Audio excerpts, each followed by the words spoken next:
single parent. You know, so many men and women are single parents, and raising these wonderful human beings I've been given the opportunity to invest in so deeply, without having that partner to share in the little joys and the little struggles, the normal pains that they go through of someone liking someone else, or a teacher being a little rude, or the disappointment in a basketball game. And I found myself tearful the other day when one of my boys was frustrated with basketball, which he tends to struggle with some of his emotions. He feels passionately everything, so when it's an anger moment, it's pretty passionate. And I just wish John could be there. His way is gruffer and softer than mine, which is interesting. He is commanding and gruff and not putting up with that. This is, you be respectful. And somehow there's a gentleness in him that son, particularly after a gruff moment, would just like melt into him after a day. Just, you'd see him just beaming and invested in him, in his dad. And it's hard. Single parenting is hard. And yesterday morning, there's just these small moments when I'm like thinking, I'm so alone and I'm unable to be mom and dad. I'm unable. It's not expected of me, but the great loss that they have. I think in the long run, their loss is greater than mine.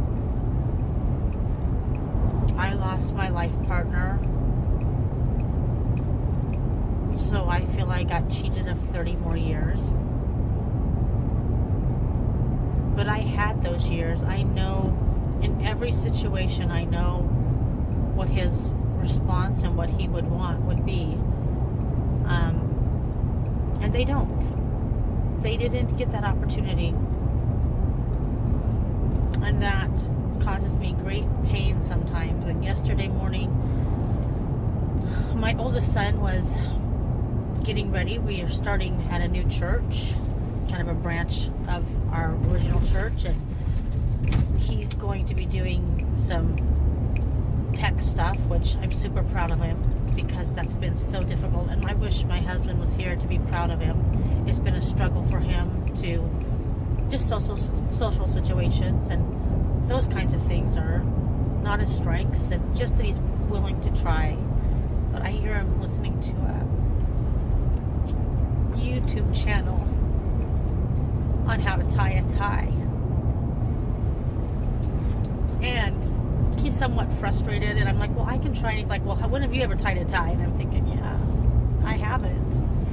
I hear him back up there going for it again and listening to YouTube. I thought that would break John's heart. We were at the park one day when he was super sick, and he's in his wheelchair. He's probably, I don't know, 110 pounds at this point, half of his original weight.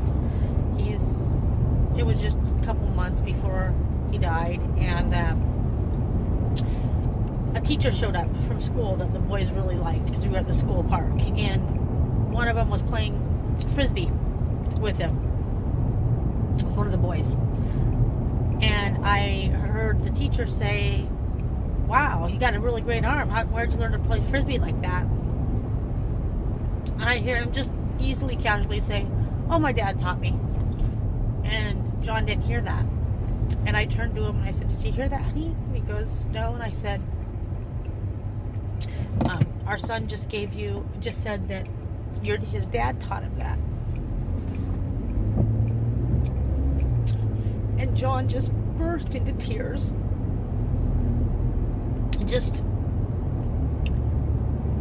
He was so devoted to wanting to be a part of just everything, and to just know that they gave him that little credit on that. In the moment when he's stuck in a wheelchair dying, those simple things mattered a lot.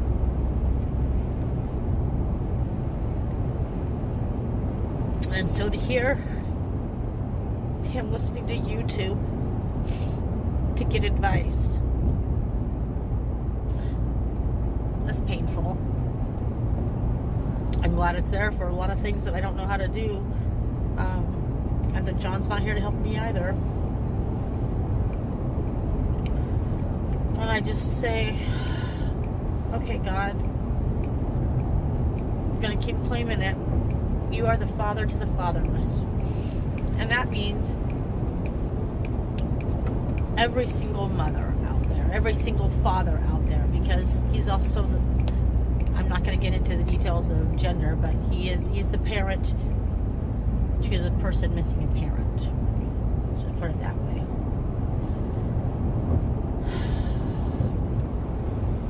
And God is available to be that parent.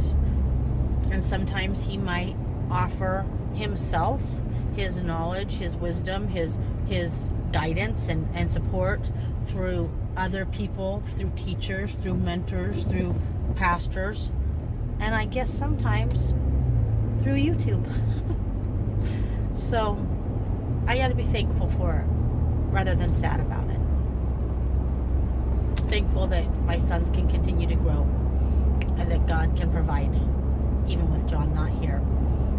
And that's true of everybody who's a parent doing this on their own, that they can, if they are following Christ and they are his child,